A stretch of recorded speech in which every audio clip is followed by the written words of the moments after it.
ஏன்டா எப்ப பார்த்தாலும் எருமச்சாடிய மூஞ்சில அப்புறம் மாதிரியே தெரியுற? வாழ்க்கையில் நிம்மதி இல்ல. உனக்கும் வாழ்க்கையில் நிம்மதி இல்லையா? அப்படி நடுத்தண்ணில போய் நில்லு, நிம்மதியான இடத்துக்கு போய் சேர்ந்துருவேன். விளையாடுறீங்களா? உங்ககிட்ட விளையாட்டு வேண்டி இருக்கு. உங்களுக்கு என்னண்ணே எப்ப பார்த்தாலும் சந்தோஷமா இருக்கீங்க, அது எப்படி முடியுது? அந்த விஷயத்தை கேக்குறியா? வா சொல்றேன். உட்கார்ற. நல்லா உட்கார்ற. அடே, எனக்கு சந்தோஷம் இல்லைன்னா என்ன செய்வேன் தெரியுமா?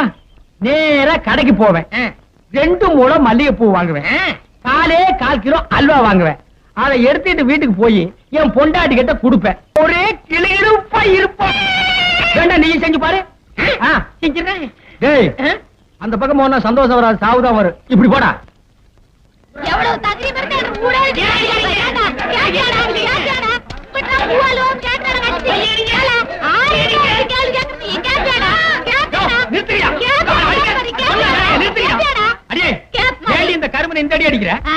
இவனோட சாவகாசம் வச்சிருக்கு, உங்கள்ட்ட முதல் 4 சாச்சா தோணாம. யாரு? நான் இவன் கூட சவகாசம் வச்சிட்டு இருந்தனா அப்படின்னு இந்த நாய் சொல்லுச்சா? ஏண்டா எந்தற மேல எந்திரிக்கிறேன். ஏண்டா கருவா, என்ன நடந்தது? நீங்களே சொல்லுங்க. எதுக்குடா கட்டித்தீங்க? இப்படிதான் கம்னாட்டி. உங்க சம்சாரம் உங்க அளவுக்கு இல்ல. ஆமா, உயரம் கொஞ்சம் கம்மி. இப்ப அதுக்கு என்ன? நீங்க எவ்வளவு நல்லவரு. மேல நீங்க என்ன சொன்னீங்க? என் சம்சாரம் ஆத்தங்கரைக்கு வருதுன்னா பூவும் அல்வா வாங்கி கொடுத்தா வருவான்னு சொன்னீங்க. அதே மாதிரி வாங்கி கொடுத்தா வர மாட்டேங்கிறாங்க. இதுக்கு நீங்களே ஒரு பைசல் பண்ணுங்க. இதுக்கு எவ்வளவு ரூபா செலவழிஞ்சாலும் நான் பாத்துக்கிறேன். யாரா சைக்கிள்? அண்ணே, இவங்க வரல. என்ன மாட்டி விடுங்க பாக்குறேன்.